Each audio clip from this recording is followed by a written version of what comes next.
Introduction to Financial Management. Now, finance, as we all know, is a very important topic in your management studies, right? This is a common trait. If we want to define the importance of finance, we can clearly understand from the very basic thing that finance is actually the common thread that runs throughout the entire organization. It's a common thread to all decisions taken by various managers. Without finance we cannot even think of any function working well. आपके organisation में कोई भी department without finance क्या चल सकता है? There was a course titled Finance for Non-Finance Executive. There was a course titled Finance for Non-Finance Executive. There is no such course for HR for non-HR executive or marketing for non-marketing executive. ऐसा कोई भी course नहीं है. But एक course है. There was a course design or the book was also published. The name was Finance for Non-Finance Executive. That means it is very clear कि finance का जो concepts है, that is very important for everyone. आप देखो production for non production executive बोल के कोई course नहीं है, कोई भी स्टडीज नहीं है. But finance for non-finance executive are very popular among all the managers. Now, why it is very popular? As we all know that any function, either production, R&D, marketing, research, anything could not work without a proper knowledge of finance. It is hardly anything that you can do without money. पैसे बिना कुछ नहीं हो सकता. तो any organization needs money. So working in an organization, you require money, finances, right? The R&D manager has to justify the money spent on research by coming up with the new products and process. देखो, अगर कोई R&D में है, research and development में है, कोई marketing में है, कोई finance में है, कोई HR में है, everyone must give a justification on their input and output. हर कोई को अपने justification देने पड़ते हैं on input and output ratio, which we called as productivity. This is the basic thing. हर कोई को ये एक जवाबदारी बनती है because finance is the main concern that we have to take care of, right? Likewise, the material managers should be aware that inventory of different items stored in nothing but money in shape of inventory. अगर कोई inventory manager है, कोई procurement manager है जो purchasing department को देख रहा है, तो उसके भी ये समझ में है ना, he is also aware that inventory जो है, जो स्टॉक है हमारे रॉ मटेरियल्स का या ओपनिंग स्टॉक बोलिए या वर्क इन प्रोग्रेस या क्लोजिंग स्टॉक, हमारी इन्वेंट्री कैसी हो सकती है? इन्वेंट्री की बात अगर हम करते हैं, इन्वेंट्री मतलब क्या? Stock can be in the form of opening stock can be of what? Raw material. आपका ये रॉ मटेरियल हो सकता है, प्रोसेस्ड मटेरियल्स हो सकता है. प्रोसेस्ड मतलब सेमी फिनिश्ड प्रोडक्ट, जो प्रोडक्ट अभी तक पूरा बना नहीं है, वो हो गया आपका प्रोसेस, जिसको WIP भी हम लोग बोलते हैं, वर्क इन प्रोग्रेस. इसके बाद हो गया फिनिश्ड गुड्स मतलब आपका जो पूरा कंप्लीट जो गुड्स है उसको बोलते हैं हम लोग फिनिश्ड गुड्स. तो ओपनिंग स्टॉक हो या क्लोजिंग स्टॉक हो, इट कैन बी इन्वेंट्री मतलब जो आपका stock can be opening stock, closing stock, आप कोई भी नाम में दे दो. Inventory can be in the form of raw materials, processed goods, that is called WIP, और finished goods. किसी भी रूप में अगर आपकी इन्वेंट्री होती है तो ये क्लियर है कि आपके जो inventory is nothing but your money is stored in different way. Money is stored in different form, in the form of your raw material, in the form of processed goods और in the form of finished good. It is the money, वो पैसे ही हैं. So an inventory manager should take efforts to reduce inventory so that the funds released could be put to more effective use. अब देखिए आपके stock अगर पड़े हुए हैं, इसका मतलब आपका फंड ब्लॉकेज है. एक इन्वेंट्री मैनेजर का कंसर्न क्या होना चाहिए कि ज्यादा से ज्यादा प्रोडक्टिव हो, उसके जो पैसे हैं, वर्किंग कैपिटल है, वो टर्न अराउंड हो. वर्किंग कैपिटल कैसे टर्न अराउंड होगा? It is through your processing और your conversion of raw materials into finished and then finished into cash to cash basis. ये हमने पहले भी पढ़ा है वर्किंग कैपिटल में कि किस तरीके से हम कैश डाल रहे हैं अपने बिजनेस में, वहां से रॉ मटेरियल्स प्रोक्योर करते हैं, वहां से फिर हम लोग का WIP होता है, देन हम लोग प्रोडक्ट करते हैं, सामान बेचते हैं, किस तरीके से पूरा चेन चलता है, राइट? नाउ तो आप देखो एक इन्वेंट्री मैनेजर, एक प्रोडक्शन मैनेजर, उनको क्या देखना पड़ता है?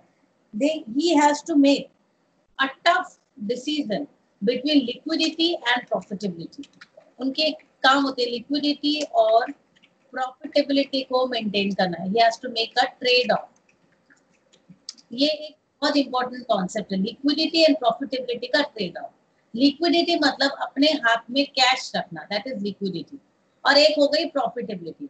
देखो अभी लिक्विडिटी भी हमें मेंटेन करनी है कि कैश हम कितना रखें नहीं रखें, तो हमें क्या अपने इन्वेंट्री को रिड्यूस करना है so that we can release the fund, हमारे हाथ में फंड आ जाए which can be put into other productive use.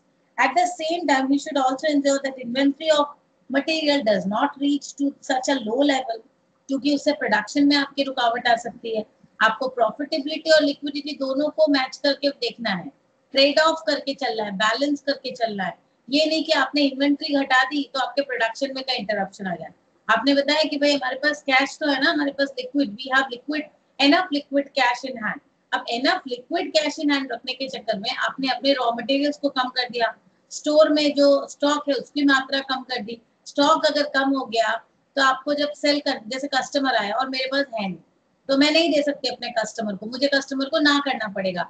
इससे क्या होगा, सप्लाई शॉक आ जाएगा. तो ultimately we have to make a balance between liquidity and profitability, दोनों को बैलेंस करके रखना होता है ना. इसके बाद आपकी वर्किंग कैपिटल मैनेजमेंट आ गई. तो बहुत सारी एक्टिविटीज आपको एक ऑर्गेनाइजेशन में देखने को मिलेंगी, but everything is related with somewhere और the other related with finance, क्योंकि हर जगह पर जो भी काम हम कर रहे हैं अल्टीमेटली उसका इम्पैक्ट क्या हो रहा है, पैसे के ऊपर. मैं एग्जांपल ले रही हूँ एचआर के डिसीजंस का. ह्यूमन रिसोर्स मैनेजर जो है उसको भी देखना है कि उसके जो भी एम्प्लॉइज हैं, जितने भी एम्प्लॉइज हम ले रहे हैं, whether they are working productively और नॉट, क्योंकि इस पे भी तो एक इनपुट आ रहा है. अब उसका आउटपुट क्या निकल रहा है, क्या जनरेट करके दे रहे, इसकी जिम्मेदारी भी आ जाती है ना फाइनेंस के तरफ. तो अल्टीमेटली आप देखो ईच एंड एवरी एस्पेक्ट, आप ऑर्गेनाइजेशन में कोई भी काम कहीं पर भी हो रहा है, everything is related with a common thread that is money. Rather we can use a more broader way, that is finance.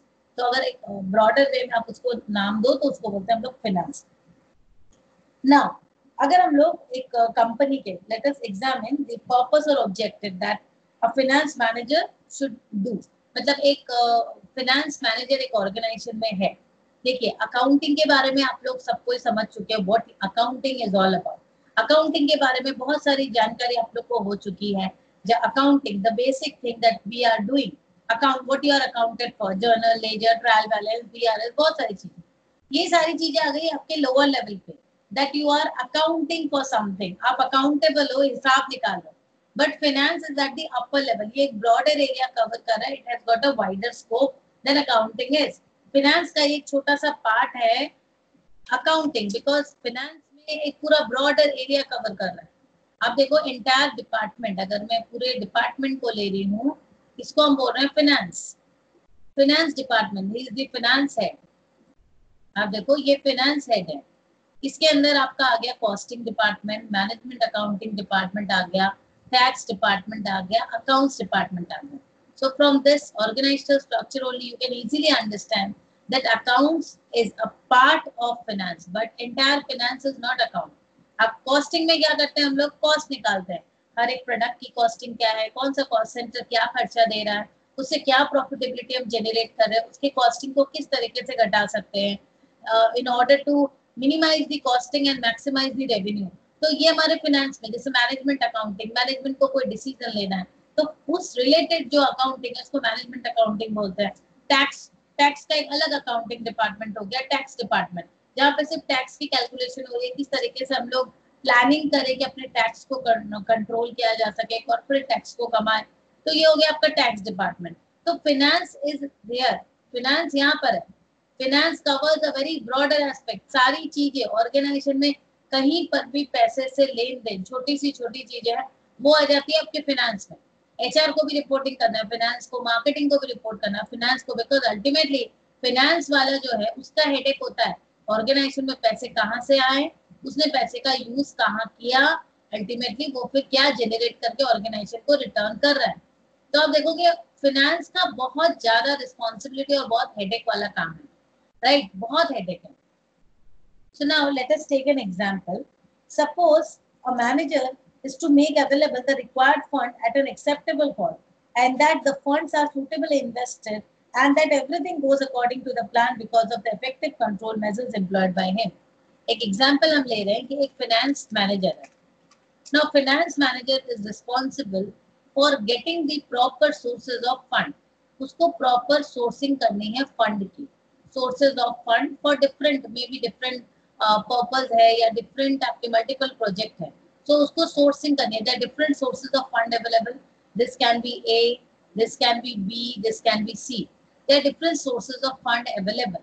अब इस जो ये different sources से ये पैसे लेगा, इसमें इसको क्या फैक्टर्स को कंसिडर करना है. सबसे पहले उसको देखना अपने कॉस्टिंग को कि भाई कॉस्ट ऑफ डिफरेंट सोर्सेस क्या है, रिस्क इन्वॉल्वमेंट क्या है, whether it is a debt equity, क्या सोर्स से हम फंड को ले रहे हैं, दैट इज प्रोक्योरमेंट. तो एक फाइनेंस मैनेजर प्रोक्योर क्या fund they, he has sourced fund from different sources, he have make available the required fund for an organization, and then he have invested जो जो projects में invest करना था, like project A में या project 1 ले लो, 1 2 3, उसने जहां जहां पे जितने जितने इन्वेस्टमेंट करने थे वो उसको देखा.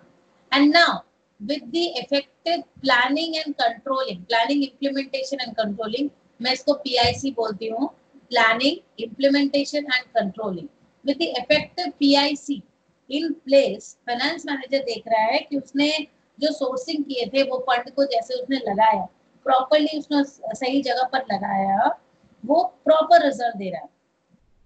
If the firm is a commercial or profit seeking firm, then the results of good performance are reflected in the profit the firm wants. Simple सी बात है, पैसे जो यहाँ पर इन्वेस्ट किए गए हैं, तो फीडबैक कैसे पता चलेगा? फीडबैक पता चलेगा इन सबों की प्रॉफिटेबिलिटी से कि क्या रिटर्न जनरेट कर रहा है. सो प्रॉफिटेबिलिटी की बात करो या मैं इसको बोल सकती हूँ ROI बोल सकती हूँ कि भाई क्या रिटर्न जनरेट कर रहा है, राइट. तो प्रॉफिटेबिलिटी हो गई या return on investment, anything we can say. So अब ये जो प्रॉफिट है, देखो दो चीज यहाँ पर आपने क्या चीज देखा, पहले फाइनेंस मैनेजर क्या किया, सोर्सिंग किया फंड का. सोर्सिंग करने के बाद क्या किया, एलोकेशन किया. एलोकेशन करने के बाद क्या हुआ, प्रॉफिट आया. अब finance manager will take the decision कि इस प्रॉफिट का क्या करना है, इस प्रॉफिट जो कंपनी ने प्रॉफिट अर्न की है उस प्रॉफिट का क्या करना है. देखो मैं यहाँ पर सीक्वेंशियली दिखा रही हूँ आप लोग को. फाइनेंस मैनेजर ने क्या किया, पहले different sources of fund, from there he procured funds at a reasonable cost, right? Then allocated the funds. From there he generated the profitability. Now what he will do with this profitability, what the finance manager is supposed to do with this profitability, इस profitability से वो क्या करेगा, ये profit को वो क्या करेगा, whether he will distribute the profit or whether he will use it further in the business. profitability का क्या कर सकते हैं हम लोग, एक होकर के मैंने प्रॉफिट कमाया, अब इसका मैंने एक ऑप्शन है, ऑप्शन 1 में ले रही हूँ, पूरी प्रॉफिट को बिजनेस ने क्या किया, रिटेन कर लिया, रिटेंशन, पूरा 100% रिटेंशन. रिटेन करने के बाद क्या, फर्दर वो बिजनेस में चला गया, प्रॉफिट पूरी तरह से पैसा इन्वेस्ट हो गया, एंड देन इट जनरेटेड मोर, और वो ज्यादा रिटर्न और फिर ज्यादा प्रॉफिटेबिलिटी अर्न करेगा, thereby increasing the share holders wealth. ठीक है. सेकेंड ऑप्शन क्या हो सकता है, 50% आपकी प्रॉफिट रिटेन करेगा, 50% डिविडेंड डिस्ट्रीब्यूशन करेगा. 50% क्या हुआ, डिविडेंड के रूप में डिस्ट्रीब्यूट कर दिया to the different shareholder. इससे क्या होगा, जो हमारे शॉर्ट टर्म शेयर होल्डर्स हैं, जिन्होंने शॉर्ट टर्म के लिए इन्वेस्टमेंट किया है, they would feel a better of position कि भाई हमें डिविडेंड मिलना, क्योंकि देखो लोगों को दिखना भी स्टार्ट होना चाहिए, तो दे वुड अंडरस्टैंड कि भाई डिविडेंड आ रहा है, तो डिविडेंड आ रहा है तो और ज्यादा लोग इन्वेस्टमेंट करना शुरू करते हैं. तो 50% उन्होंने क्या किया, बिजनेस में फ्लो बैक किया दिस प्रॉफिट को, invested in the business again, तो इससे भी रिटर्न आया, इससे भी रिटर्न जनरेट होगा और भी प्रॉफिटेबिलिटी बढ़ेगी. Third case would be the 100% dividend, पूरा 100% आपका डिविडेंड के रूप में डिस्ट्रीब्यूट कर दिया, पूरी तरह से डिविडेंड दे दिया. ठीक है. तो ये 3 केसेस हैं, 3 रूप में एक फाइनेंस मैनेजर सोच सकता है. So ultimately, as this process continues over a period of time, the value of the firm increases. Now, ये जो entire जो काम है, ये जो तीनों ऑप्शन जो एक फाइनेंस मैनेजर कंसिडर करेगा, तो इसका मतलब क्या? फाइनेंस मैनेजर का मेन कंसर्न क्या है? फाइनेंस मैनेजर का मेन कंसर्न यहाँ पे है increasing the wealth of the share holders. ये मेन काम है. Wealth of the shareholders. Who are shareholders? Shareholders are the investors, equity holders, or rather we can say they are the owners of business, because ultimately they are the owner. वही पैसे लगा रहे हैं. उन्होंने पहले मैंने इसकी क्लास की है ना, किस तरीके से उनका पैसा लगता है हमारे बिजनेस में, और वो उनको किस तरह क्यों हम लोग ओनर बोलते हैं. समझ आया? So therefore, we can say that the objective of a finance manager is to increase or maximize the wealth of the owners by increasing the value of the firm, which is reflected in EPS. तो हम लोग normally क्या देखते हैं? EPS. EPS क्या है? Earning per share. आप लोग स्टॉक मार्केट में देखते हो ना, शेयर्स के दाम बढ़ रहे हैं, शेयर्स के दाम गिर रहे हैं. तो अल्टीमेटली क्या है? EPS refers to the earnings of equity shareholder after all the obligation of the firms have been met. तो EPS जितना बढ़ता है, max wealth of the shareholders is also increase. अब देखो, शेयरहोल्डर्स हैप्पी तो they would invest more in your company, इस तरीके से.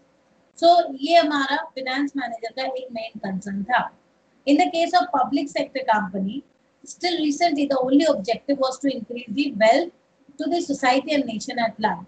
The objective was achieved by ensuring availability of essential goods and services. देखिए, हमने प्राइवेट कंपनी में देखा कि फाइनेंस मैनेजर का मेन कंसर्न है कि वो ईपीएस बढ़ाए अपनी कंपनी के और thereby increases the wealth of the shareholder. ठीक है.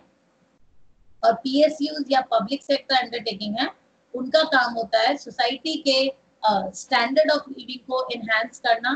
तो सोसाइटी के स्टैंडर्ड ऑफ लिविंग कैसे एनहांस होगी? whereby they are making available the goods for society at large. Now let us go to the function of finance manager. अब मैं discuss कर रही हूँ एक हमारे जो अभी तक आप लोग मोटा मोटी आप लोग एक ओवरऑल आइडिया आप लोग को समझ में आ गया है कि हमारे फाइनेंस मैनेजर का काम क्या होता है. स्टिल मैं समझा दे रही हूँ डिटेल्स में पॉइंट वाइज, जहाँ से आप लोग के जैसे क्वेश्चंस आते हैं. तो फंक्शंस ऑफ फाइनेंस मैनेजर में first is mobilisation of funds. Mobilisation of funds मतलब क्या हो गया? फंड जो फाइनेंस मैनेजर है उनको उनका काम क्या है? उनकी कोशिश रहेगी, जैसे मैंने बताया ना, सोर्सिंग ऑफ फंड.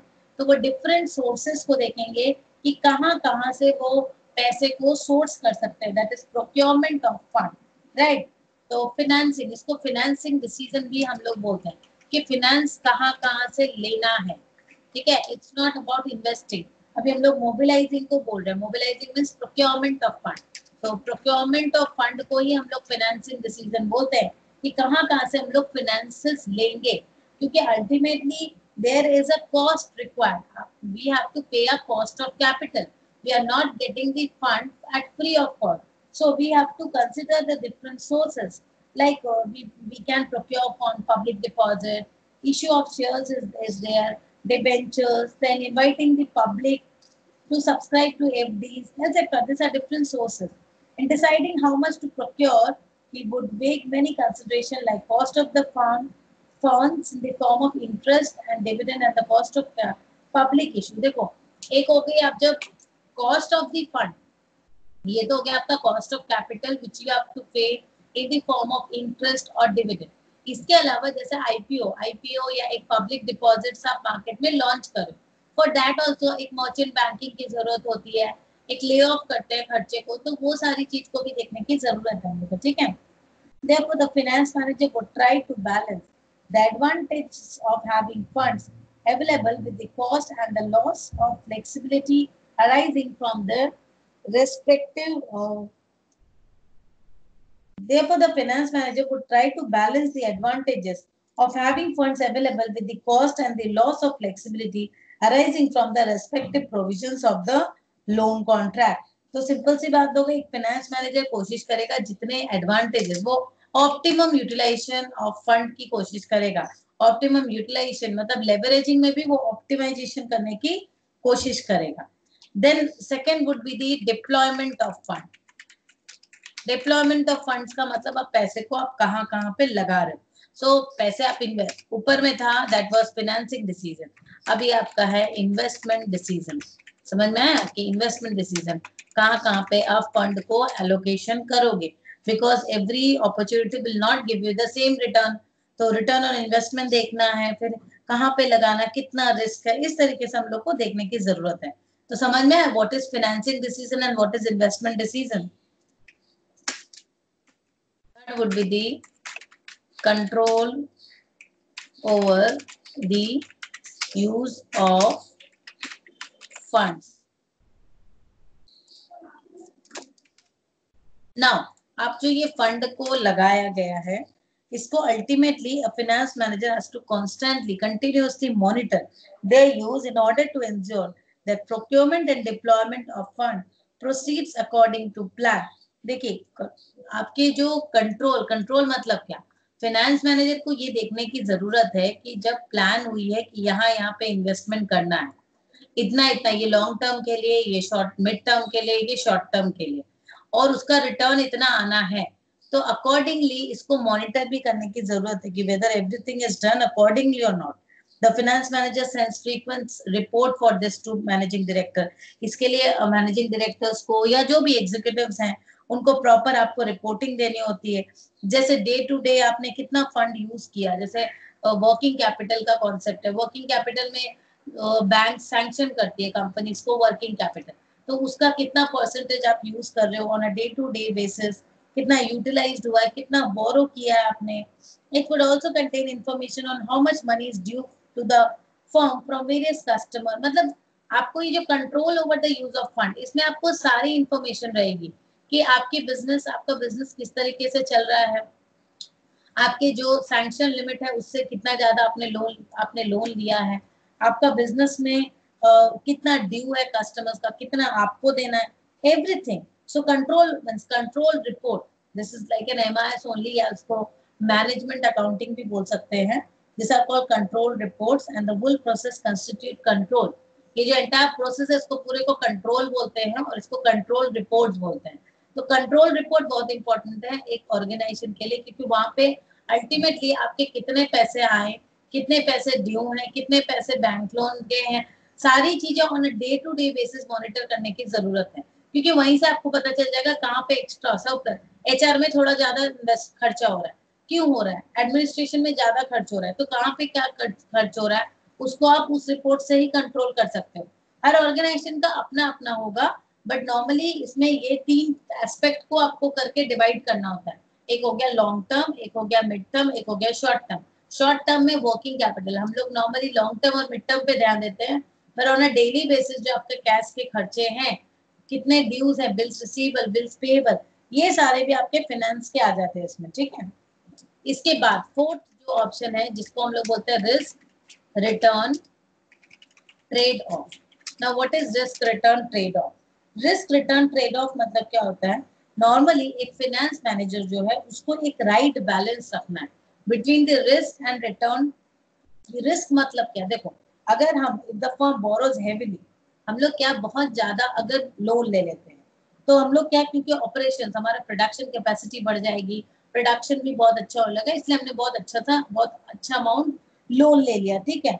तो लेकिन उसमें देखो अगर मैंने बहुत ज्यादा लेवरेजिंग को यूज कर लिया, इसको हम लोग लेवरेजिंग भी बोलते हैं, या बहुत ज्यादा हमने डेट ले लिया, we have taken lots of heavily to finance, हमने बहुत ज्यादा बोरोइंग हो गई, हमारी बोरोइंग्स हो गई. इससे क्या होगा, जितना भी सरप्लस हम लोग कमा रहे, हमारा बिजनेस जो भी सरप्लस अर्न कर रहे हैं, that is going back to the business only in servicing the debt. Service of debt मैं बोल सकती हूँ, और servicing the debt, after all मैं जितना भी कमा रही हूँ वो तो डेट सर्विसिंग में ही चला जा रहा है, तो उस प्रॉफिट का फायदा क्या हो रहा है. ठीक है, मुझे उसको इंटरेस्ट में, प्रिंसिपल पेमेंट में चला जा रहा है. The surplus or profit available to the owners could be reduced because of the heavy debt servicing if things do not work out as planned and the firm is unable to meet its obligation. अब देखो date servicing तो एक बात है, but in case मैंने risk ले लिया, पैसे उठा लिए, मार्केट से बहुत ज्यादा अपने बिजनेस में लगाने के लिए. So there is a high exposure of risk involved because if everything does not go as per my plan, then what will happen? तो उस टाइम तो मैं ब्लैंक हो जाऊंगी ना, इंसॉल्वेंसी की पोजीशन में आ जाएगी. Similarly, the various investment opportunities have a certain amount of risk associated. अब देखो, एक तो आपकी रिस्क यहाँ पे इन्वॉल्व हो गई जब आप प्रोक्योरमेंट ऑफ फंड कर रहे हो. यू आर बोरोइंग फंड, हमने बोरो किया इन ऑर्डर टू इन्वेस्टमेंट. एक तो यहाँ पर आपका एक आपको रिटर्न देना पड़ेगा, या आप इन्वेस्टमेंट के रूप में बोलो, या इसको मैं कॉस्ट ऑफ कैपिटल बोल रही हूँ, ये एक कंपनी को देना है, which is a fixed repayment that I have to do.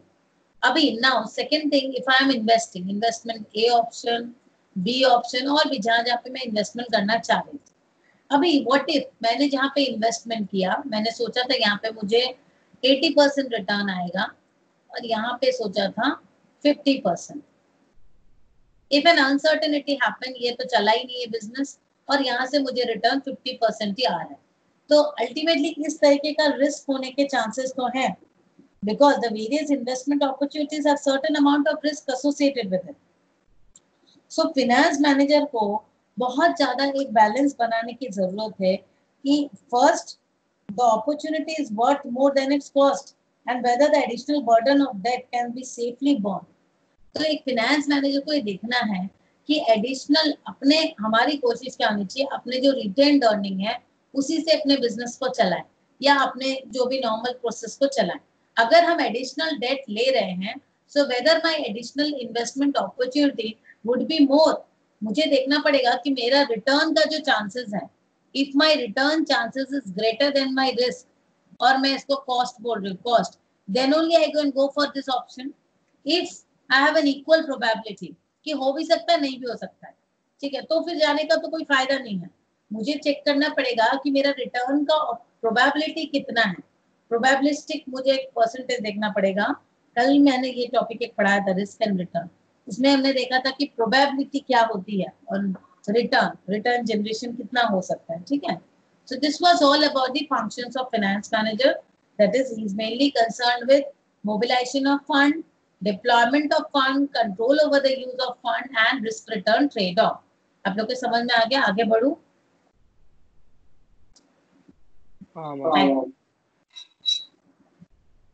बाकी सबको type yes at least if you all have understood. Yes, ma'am. चलो. Yes, ma'am. Very good. Now, let us start with the interface between finance and other functions.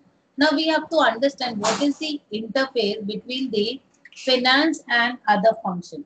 There's a normal, we do understand there's an interface between finance and all other functions. आप जितने भी functions हैं, सबके संगे interface तो है, क्योंकि finance बिना तो कुछ नहीं काम कर सकता. Let's say मैं marketing की बात ले रही हूँ, marketing. Can marketing function without finance? नहीं काम कर सकता. मार्केटिंग मैनेजर को एक प्रॉपर डिसीजन लेना पड़ता है कि भाई प्रॉफिटेबिलिटी क्या होनी है. मार्केटिंग मैनेजर का सबसे बड़ी रिस्पॉन्सिबिलिटी होती है in order to generate revenue. Marketing का सबसे बड़ा हेड है क्योंकि उनको रेवेन्यू जनरेट करना है, ब्रांडिंग करना है, लॉन्ग टर्म प्रॉफिटेबिलिटी देखना है. बट ये लॉन्ग टर्म प्रॉफिटेबिलिटी या ब्रांडिंग या रेवेन्यू जो भी करेंगे, this comes with the cost. उनको एक एडवर्टाइजमेंट का खर्चा चाहिए. एडवर्टाइजमेंट करने के लिए पैसे इन्वेस्टमेंट करने होते हैं, तो उसके लिए एक फाइनेंस इंटरफेस तो यहीं पे आ गया. अब marketing people will definitely understand, try to understand the advantages, and they have to make a balance कि भाई cost of investment क्या है, cost of advertisement क्या है, and ROI return on investment क्या होगा. So here he has to make a balance. तो देखो marketing वालों का तो सबसे पहले आ गया finance interface, क्योंकि ultimately marketing is mainly concerned with revenue generation. business के लिए revenue लेकर आना marketing का काम है. रेवेन्यू जनरेट करने के लिए दे हैव टू इन्वेस्ट. जैसे और इन्वेस्टमेंट के संग संग कभी कभी उनको इन्वेस्टमेंट जनरेट किया, एडवर्टाइजमेंट किया, बहुत सारे कस्टमर्स आ रहे हैं, लेकिन कस्टमर्स को उधार देना पड़ रहा है, फिर उनसे बिल्स रिसीवेबल हो रहा है, बिल्स रिसीवेबल को कलेक्ट करना पड़ रहा है. तो अब देखो फिनेंस का एक बहुत इंपॉर्टेंट रोल मार्केटिंग वाले को प्ले करना पड़ता है, because they also have to plan, source and then they have to do the necessity. उनको जो भी चीजें जरूरत है वो करनी होती है, राइट. इसके बाद हो गया प्रोडक्शन एंड फाइनेंस इंटरफेस. देखो प्रोडक्शन, कोई भी प्रोडक्शन तो विदाउट आपके फाइनेंस के हो ही नहीं सकता. प्रोडक्शन के लिए रॉ मटेरियल्स चाहिए, रॉ मटेरियल कहाँ से आएगा? Without finance it is not possible. तो मेजर पार्ट कोई भी बिजनेस में मेजर पार्ट जो इन्वेस्टमेंट है वो उनके land and building, equipment, plant and machinery इसमें होता है, और सबसे ज्यादा तो आपके रॉ मटेरियल्स वगैरह में होता है, इन्वेंट्री में सबसे ज्यादा पैसे स्टोर होता है। सो अब प्रोडक्शन मैनेजर जो है उसका एक इम्पोर्टेंट रोल है कि वो जो अपना ये वर्किंग साइकिल है, वर्किंग साइकिल को कम से कम करे। You all know what is working cycle. Working cycle क्या होता है सबको पता है। Working cycle is basically the cash to cash conversion. मैंने रुपए लगाए, रुपए लगा के बेसन खरीदा, लेबर लगाया, मशीन खरीदा और पापड़ बनाना शुरू किया। मेरा पापड़ बना, मार्केट में गया, बिका, कुछ पैसे आए, कुछ पैसे ड्यू हैं। तो जब तक वो पैसे आ नहीं जाते, जो कैश टू कैश का साइकिल है, cash to cash conversion, this is called working cycle. Working cycle है, इसलिए यहाँ पे जो पैसे ब्लॉकेज रहते हैं उसको बोलते हैं वर्किंग कैपिटल। तो ये जो वर्किंग कैपिटल है, तो वर्किंग कैपिटल कैसे रिड्यूस करेंगे हम? जो वर्किंग साइकिल को कम करेंगे। हमारी कोशिश होनी चाहिए कि हमारा वर्किंग जो साइकिल है, वर्किंग साइकिल कम से कम हो। ठीक है, जितनी जल्दी से जल्दी हम अपने प्रोडक्ट को बनाए, लॉन्च करें और बेचें। तो प्रोडक्शन वाले को ये बहुत ज्यादा जरूरी है, उनको देखना कि ज्यादा इन्वेंट्री स्टोर में ना हो, ज्यादा होल्डिंग कॉस्ट ना हो, ज्यादा वेयर हाउस कॉस्ट ना हो। उनको ये चीजों का ध्यान रखना बहुत ज्यादा जरूरी है। Then the top management interface. Top management, we all understand कि टॉप मैनेजमेंट तो बिना, मतलब आप देख लो, टॉप मैनेजमेंट तो बिना फाइनेंस के कोई बात ही नहीं है। टॉप मैनेजमेंट का सबसे ज्यादा जो इंटरेक्शन होता है वो फाइनेंस है, क्योंकि उनका सबसे ज्यादा कंसर्न भी पैसे से है। Ultimately everything relates with money. तो top management is mainly concern with the finances and all. तो आप देखो, टॉप मैनेजमेंट को एक प्रॉपर नॉलेज होना बहुत जरूरी है फाइनेंस के बारे में। अगर उनको फाइनेंस का नॉलेज ना हो तो कैसे काम करेंगे? तो उनके लिए मेनली जो strategic planning and management, strategic planning and management control. देखो, टॉप मैनेजमेंट के लिए सबसे इम्पोर्टेंट जो दो चीजें हैं जो आप लोग को जाननी है अगर आप लोग भविष्य में एंटरप्रेन्योर्स बनो, तो एक हो गई आपकी स्ट्रेटेजिक मैनेजमेंट एंड दूसरी हो गई आपकी मैनेजमेंट कंट्रोल। ये दो कॉन्सेप्ट जिसने अच्छे से समझ लिया, he can run the business well. तो क्या दो चीज है? स्ट्रैटेजिक मैनेजमेंट, अपने ऑर्गेनाइजेशन में स्ट्रैटेजी को किस तरीके से इंप्लीमेंट करना, वो जो पीआईसी का कॉन्सेप्ट है, प्लानिंग, इम्प्लीमेंटेशन एंड कंट्रोल, वो सारी चीजें स्ट्रैटेजिक मैनेजमेंट में आ जाती है। Then there can be different types of strategy you take for your businesses. तो उसमें स्टडी करना होता है कौन सी स्ट्रैटेजी यूज करना है, कौन से में क्यों यूज करना है। When we go for mergers, amalgamation, diversification, expansion, strategic management is a vast area altogether, and the management control, management किस तरीके से कंट्रोल करती है। तो ये जो दो चीजें ये आ जाती है आपके टॉप मैनेजमेंट के इंटरफेस में।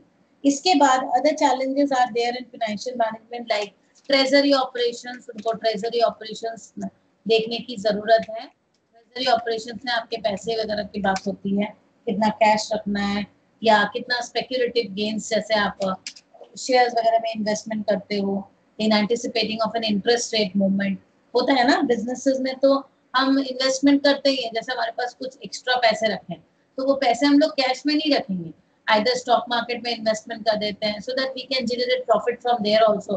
तो ये भी देखना होता है ट्रेजरर को कि कितना पैसा कैश में रखना है और कितने पैसे बिजनेसेस में लगाने हैं, स्टॉक में लगाने हैं, स्पेक्यूलेशन कितनी सही हो रही है। स्पेक्यूलेटिव मतलब you are anticipating a gain. Speculation मतलब होता है हम एक्सपेक्ट कर रहे हैं, एंटिसिपेट कर रहे हैं, ये हो सकता है। ठीक है, अभी आ गई फॉरेन एक्सचेंज। फॉरेन एक्सचेंज का भी एक इम्पोर्टेंट रोल है आपके फाइनेंस मैनेजर का, क्योंकि जब इंटरनेशनल ट्रेड की बात होती है, जब हम इंटरनेशनल ट्रेड कर रहे हैं तो फॉरेन एक्सचेंज रिजर्व को देखना, फिर जब ट्रांजैक्शंस कर रहे हैं तो वहां पे हमको एंटिसिपेट करना होता है कि क्या मूवमेंट हो सकती है।